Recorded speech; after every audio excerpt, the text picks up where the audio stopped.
What's up, everybody? Today is Friday, November 22nd, and we are 2 days out from the Philadelphia Marathon.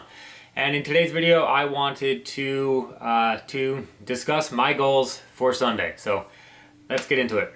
I'm going to start by, instead of just telling you my time, which is probably the answer everyone wants, let's do a little bit of backtracking and talk about my PR, or personal record in the marathon distance. I've only run two open marathons, so two marathons that are not at the end of a swim and a bike. So I've done seven Ironman marathons, and then two that were by themselves. So my PR is from a marathon in 2015, the Marine Corps Marathon. I did a 2:58:20. My other open marathon was in 2018. I did the Steamtown Marathon, and for full transparency, it did not go well. I did a 3:24, I think. I'll put the time somewhere on the screen once I go verify that. It was not one to remember. But so those are my PRs. My goal for Philadelphia is to have a PR time. There was no secret in that when I signed up for this race. I definitely wanted a PR, and I wanted a big PR. One of my goals for Sunday is to get a Boston qualifying time. I have wanted to run the Boston Marathon, and in 2015 when I got that time, it was, it wouldn't have been until another year and a half the way that the cycle works in order to get in. It was at the time of Boston qualifying time, but I never actually submitted it and never ran Boston. The qualifying time for Boston is a 3-hour flat for my age group, which last year you had to still be under a minute and 39 seconds under that gap, or under that time, in order to get into the race. So that's the first goal.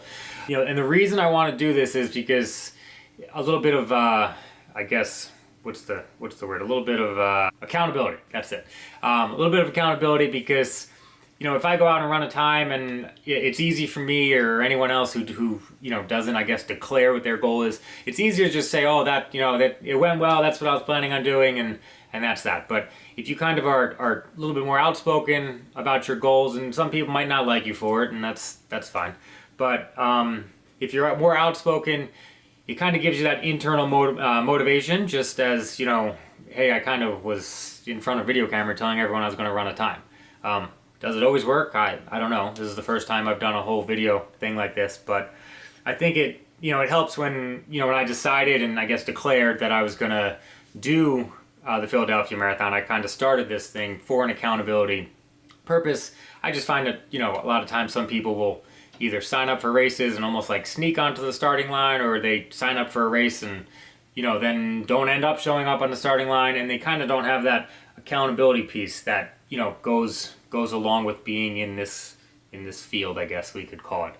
Makes it a little more fun. But anyway, let's get back to the actual topic of this video. So when you decide on a goal for a running race in particular, usually anywhere from that 2 to 4% improvement in a distance or in a time is kind of the spot you want to be in. It's kind of that sweet spot. Sometimes 4% could be a little bit over aggressive.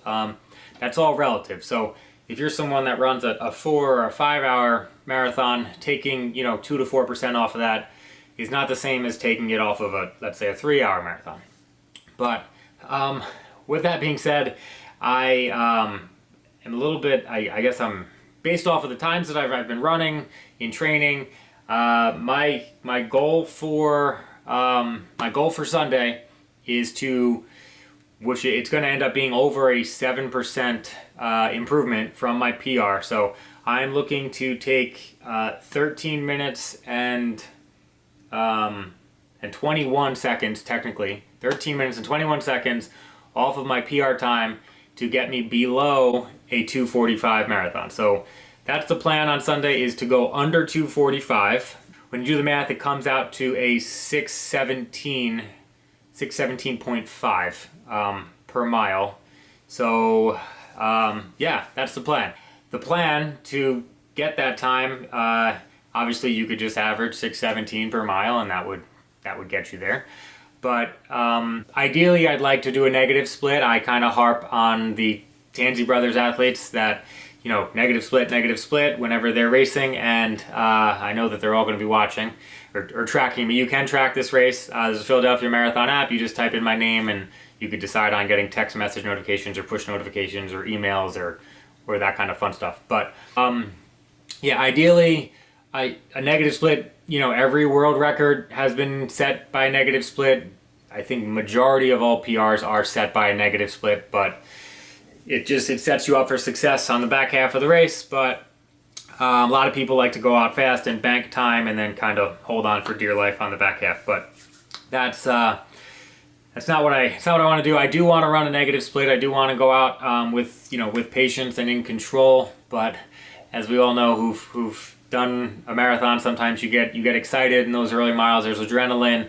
You obviously feel great because if you're ready to run 26, obviously the first 3, 6, 9, 12, 15 miles are gonna feel like a breeze. So I want to be patient. I want to be in control. Those especially that first half, hopefully come through at a time that will set me up to run a strong second half. So that's the gist of my framework. I have it dialed in a little bit. I do have it dialed in a little bit more, which we could break down after the race on how that goes. But I think that's all I got for this video. So 2:44:59 is the plan, and yeah, like I said, you can track me on Sunday. I think the race starts at 7. Yeah, I think I'm ready. There's a little bit of rain in the forecast, but it's not that's out of my control. The only thing, if the rain forecast continues, I'm just going to wear a slightly shorter pair of shorts to eliminate any kind of chafing issues that I would have from being more, like wet from the rain as opposed to just from sweating. So, yeah, that's what we got in store for this. So 2:44:59. Track me if you like, and I will. I haven't decided if I'm going to make a video tomorrow during. Picking up my expo and that. I'll kind of see how the day goes, but I'll definitely have a recap video for you on Monday or Tuesday following the race. So, all right, that's all for today. Take care.